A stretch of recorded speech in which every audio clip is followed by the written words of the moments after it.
En el verso 5, Pablo centra por qué le dice a Timoteo que se quede.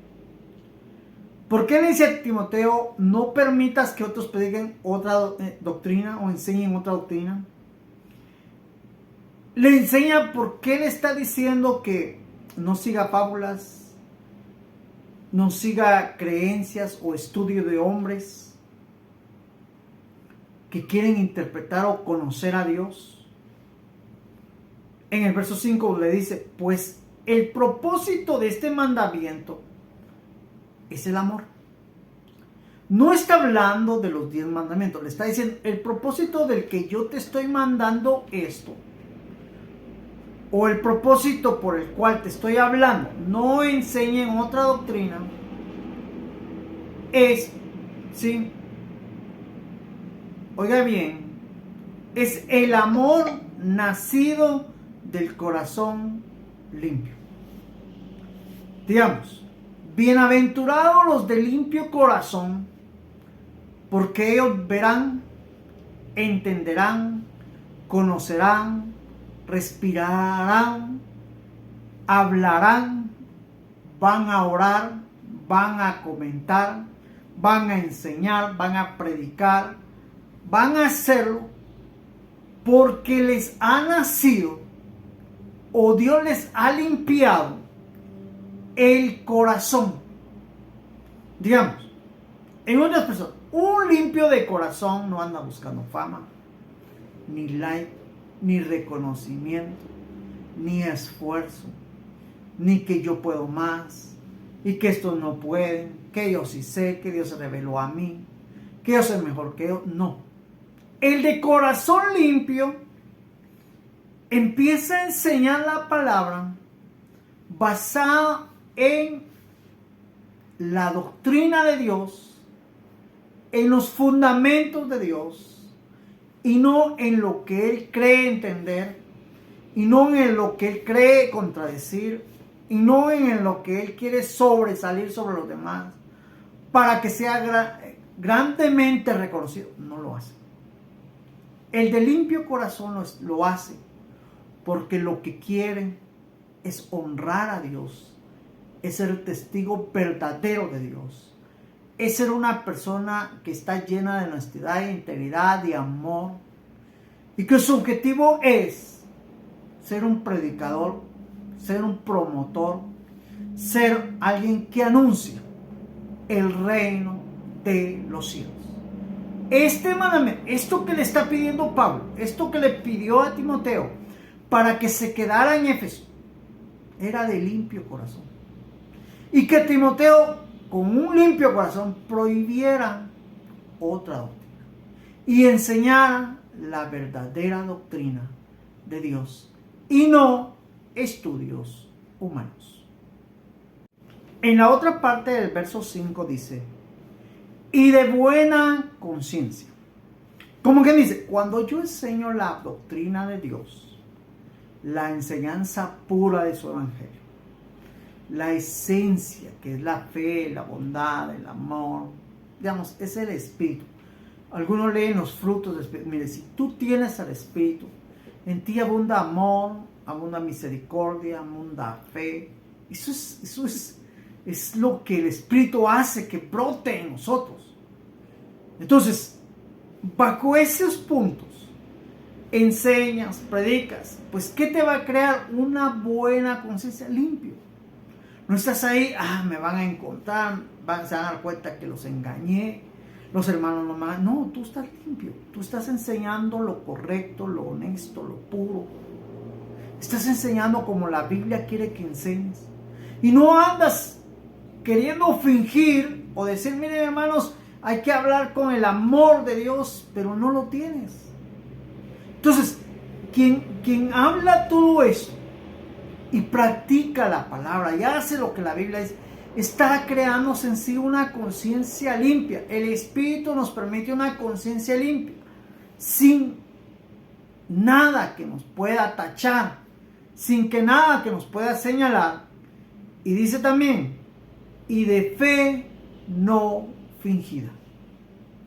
Cuando practico la palabra, cuando hago lo que la palabra dice, me va a surgir una fe no fingida. ¿Eso significa que hay personas que fingen fe? Sí. Es tomada por hipocresía. Tenemos que entender que el Señor definitivamente nos quiere crear cristianos genuinos, cristianos verdaderos, que no andan escondiéndose, que están en la oficina o en el trabajo, en el taller, o están en la escuela o donde estén, o van por la calle, no andan viendo quién los mira, quién nos señala, quién nos marca, quién no. Andan tan tranquilos y con fe y felices y contentos. También, de cierta manera, lo que enseñan, y todos pueden, no están ahí, me van a encontrar, me van a tachar que yo solo fingo ser cristiano, no. De eso, a eso se refiere. Por eso es que a veces, yo sé que a veces se siente un poco pesado cuando hay pastores que dicen, miren, el púlpito es santo y necesitamos mantenerlo santo. Eso significa que a veces los predicadores tienen que ser buscados estrictamente y rígidamente. No pasar a cualquier persona por X razón a un púlpito. Y algunos cuando estamos nos molestamos, sí, pero tan exigentes, ¿por qué? Si ya estamos en la gracia nos limpia. Sí, es cierto. Pero algunos que quieren fingir fe, también piensan burlarse de la gracia, haciéndose pasar como personas honestas, cuando no lo son. Entonces necesitamos tener, de cierta manera, conciencia limpia para pasar ahí y saber que ante Dios lo que queremos es ministrar su palabra, es dar a conocer su palabra. Eso es todo. Y le sirva a aquel que quiere andar en su palabra. Y el que no, pues entendemos, no quiere. También hay que respetar su idea. Pero el objetivo es, a los que tienen oídos, oigan lo que el Espíritu dice hoy a las iglesias. En el verso 6, la idea que nos da Pablo acá es que si alguno no quiere predicar la sana doctrina, la enseñanza basada en la piedad, la enseñanza del Espíritu de Dios, del Padre, del Hijo, dice que se va a desviar como algunos que se apartaron, ¿sí? Y fueron tras vana palabrería. Digamos, cuando no estoy basada, cuando mi prédica no está basada en los verdaderos conceptos de la palabra de Dios, yo me puedo apartar y puedo estar hablando aquí, hablando y desgargantándome, pero al final, como no tengo fundamento en la palabra de Dios, la idea que estoy transmitiendo no está basada en la palabra de Dios, pues lo que estoy haciendo es dar palabrerío. Esto debe llevar a todos los predicadores, a todos los pastores, a todos los siervos, ministros, donde quiera que estén, a hacerse una pregunta. Asimismo, a escucharse. Yo doy gracias a Dios porque si algo me ha ayudado el Señor es siempre venir y hacer conciencia de eso. Porque no se trata de llenar, digámoslo así, bueno, mi prédica tarda media hora o una hora. Entonces yo tengo que andar viendo, voy a llenar con esto y con esto.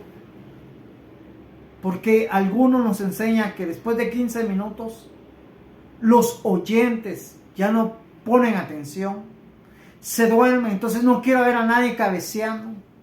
Basamos más nuestro interés en que nadie cabecee, en lo que nos enseña que la mente humana es, o en sí el concepto de cuando nosotros estamos aprendiendo humanamente. Pero tenemos que entender que en la iglesia no es conceptos humanos, no hay ideas humanas. Tenemos que entender que cuando el Espíritu habla y los espirituales escuchan, están en armonía. Y si alguien se duerme es porque está cansado o porque le falta el Espíritu. No hay armonía. Entonces tenemos que entender que el Espíritu nos unifica. al oyente y al predicador. Entonces, necesitamos comprender esto para que no caigamos en vana palabrería, para que nuestra prédica o nuestra enseñanza no sea un show, no sea un entretenimiento, no sea un tiempo que llenar, no sea algo pues tiene que pasar, no. A veces pasa esto que en algunas iglesias dicen, mire, ahorita sí viene el punto más importante, la palabra de Dios. Así que le encargamos al hermano, solo tiene media hora. Parece que al punto importante le dan menos tiempo, menos interés. Algunos le han cambiado, voy a dar una charla. Es que no, hermano, tenemos que entender, me decía un hermano, que no les podemos decir predicación porque si no, no vienen. En cambio, si le decimos charla, sí vienen. Oiga, no tenemos que andar engañando a las personas. Las que son del Espíritu vienen. Por eso la misma Biblia dice, el que tenga oídos, oiga. El que tenga ojos, vea. Está hablando de un sentido espiritual. Entonces nosotros a veces tenemos que entender eso. Y no se trata de llenar un lugar, de que hayan bastantes personas. No se trata de llenar, por aparentar mucho público, pero pocos espirituales. No, se trata de entender que cual sea el evento que se vaya a hacer, sea basado en el Espíritu, para la honra y la gloria de Dios. Así que nuestro empeño debe ser evitar palabrería.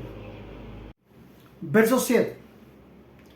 Queriendo ser doctores de la ley, eso significa conocedores, eso significa, podríamos decir, escribas, al que muchos piensan que era solo porque escribían, no, ellos también meditaban, y lógicamente escribían lo que entendían. También en aquel entonces pues les estaba hablando a los fariseos, a los saduceos y a todos los que de cierta manera o ministros dentro de la misma iglesia que se oponían a ciertas enseñanzas de Pablo.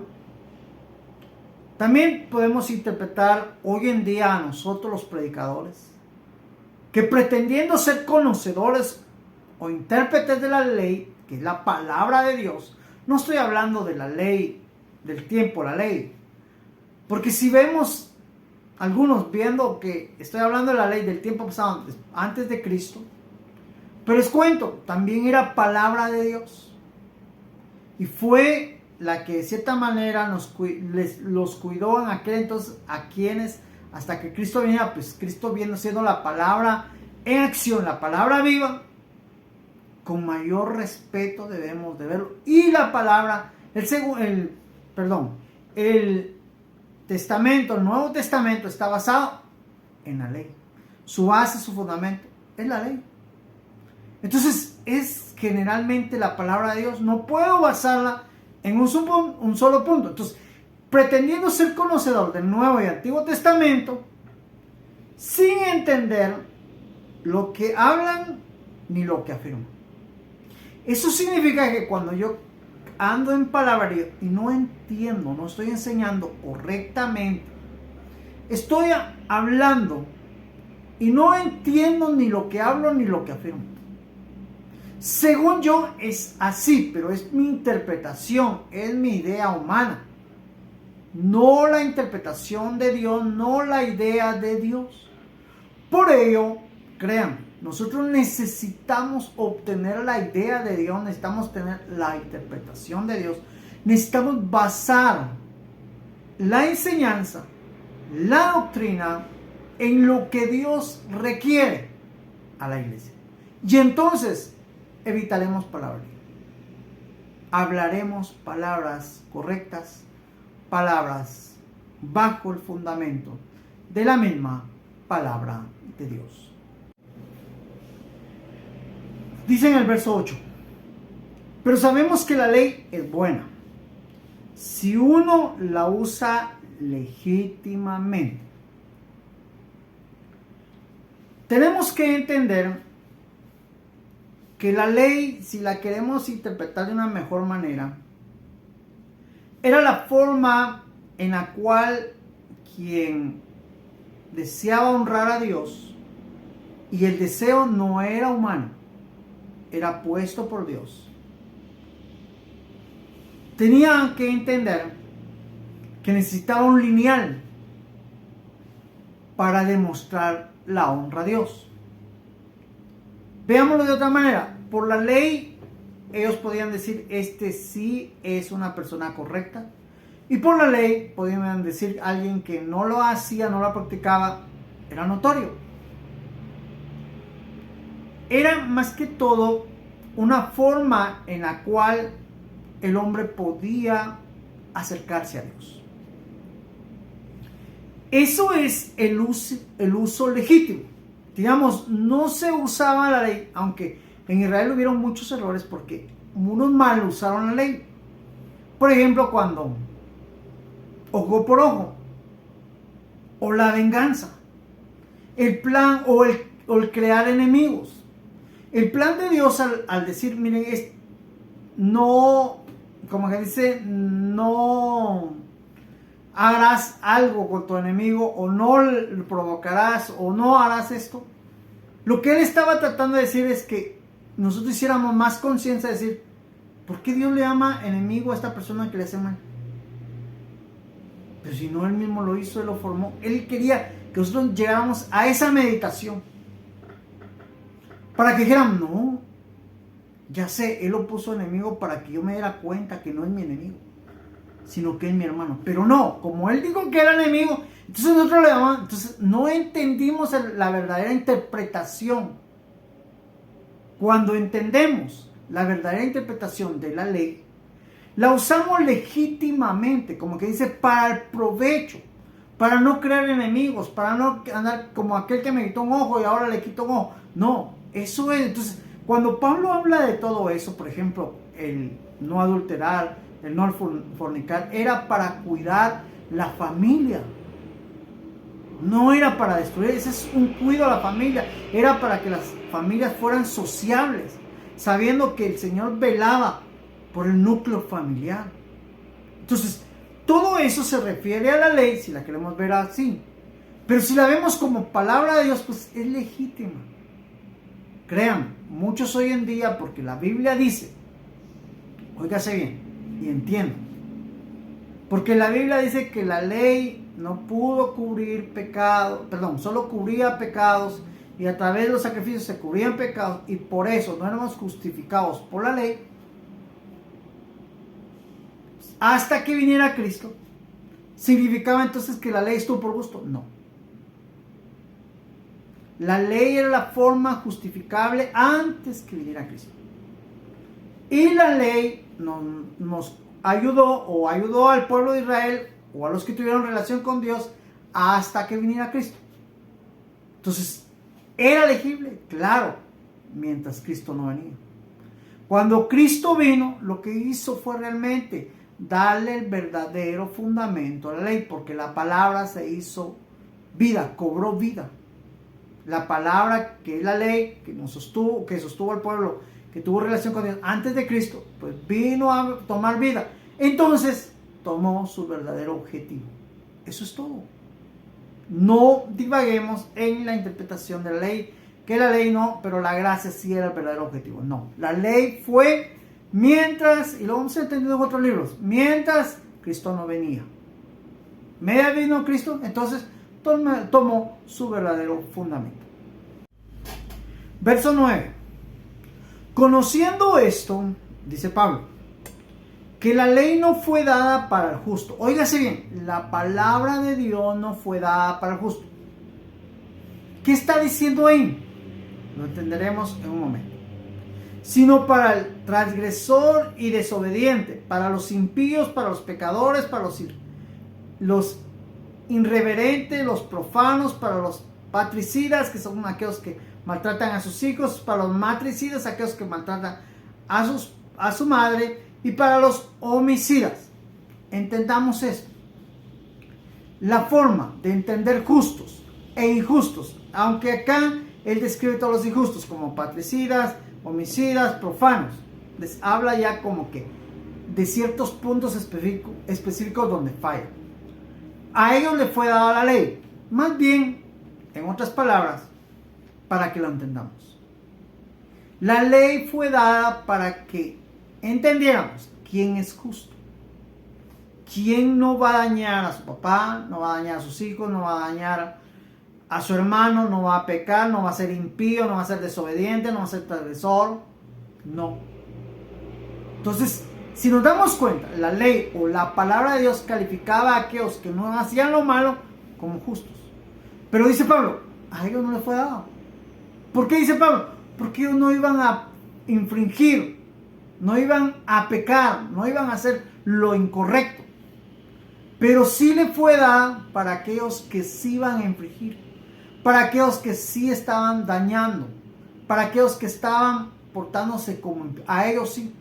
¿Para qué? Para entender por qué ellos no practican lo que el justo sí. Por eso fue dado. Por eso les dije, vamos a entenderlo un poquito más abajo. ¿Por qué? Porque el objetivo realmente que Pablo quiere que entendamos en esta parte es que entendamos, Dios tiene misericordia de todos. Ok.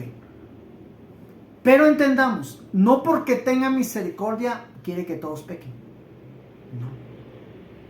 Sino que porque tiene misericordia no quiere que ninguno peque. Pero por naturaleza humana nosotros pecamos. Entonces, al pecar también nos damos cuenta que Dios quiere perdonarnos, quiere sacar de todos estos pecados, de desobediencia, de transgresiones, nos quiere sacar de todos sus pecados para llamarnos justos y darnos cuenta que realmente su palabra es para que dejemos y darnos a conocer el pecado y dejemos de hacer el pecado.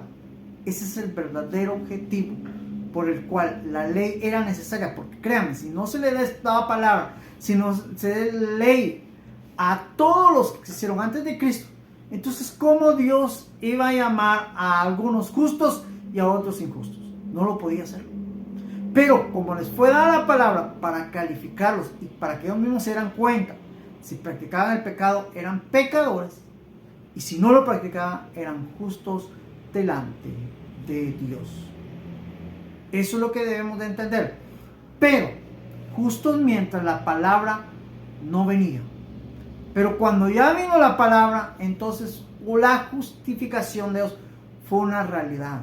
En otras palabras, la justificación antes era figura, pero con Cristo se volvió una realidad.